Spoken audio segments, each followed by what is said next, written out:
this week we had a lot of people get on the construction site for the first time. And it's always a little rough the first couple of times you try out a tool or doing something for the very first time. But I think it's good that everyone's getting out there and learning new things like constructing planters, installing wiring, things like that, because it lets us all engage in that construction process and understand just how much effort and thought goes into every little piece of the house.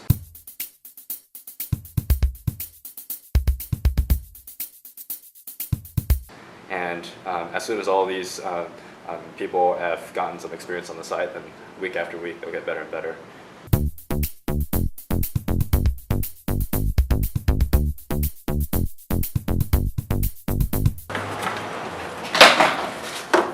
This week our focus has been on electrical wiring. That's one of the couple things we need to get completely done for a rough framing inspection, which means they're going to look at everything that's behind the walls and make sure that it's all done correctly, and then that will give us the okay to insulate the walls and then actually put drywall.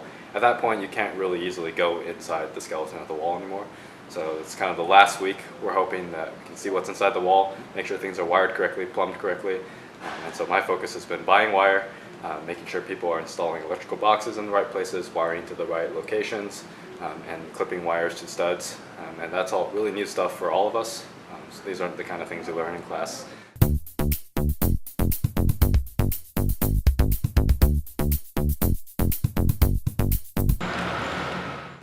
We should be installing the clear story windows really soon. We got the SIP pans in.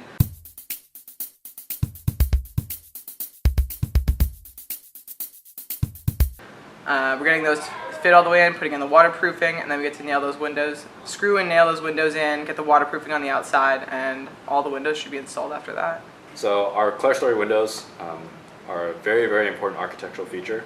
They let in a lot of natural daylight, but they also automatically open and close so that we can have a natural breeze go through the house.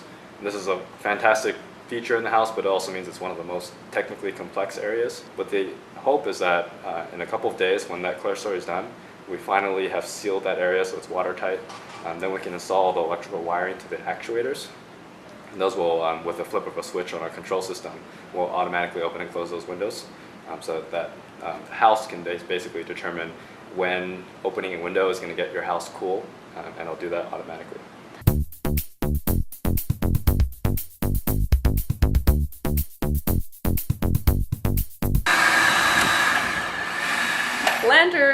Planter boxes are the things that are going to be holding the plants.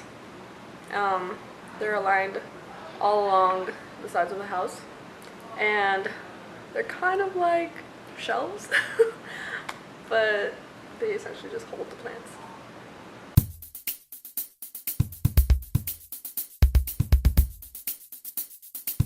So it's been a lot of like planning, revising, and doing. I usually don't, work with wood, don't use a hammer, don't use a drill, and now I am. It's really fun to be able to go on site and work with all sorts of different people, like different years, different majors, different interests, and just kind of really come together and collaborate and make something happen on site. We had a really nice presentation for Summer in a Seminar here.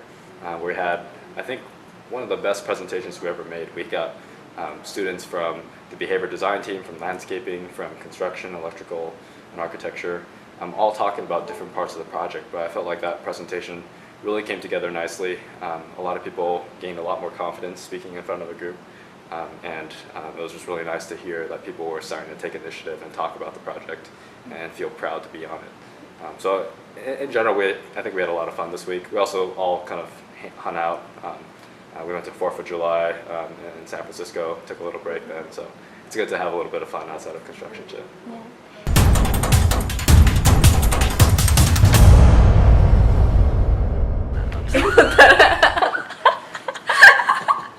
We're working for independence from non-renewable energy.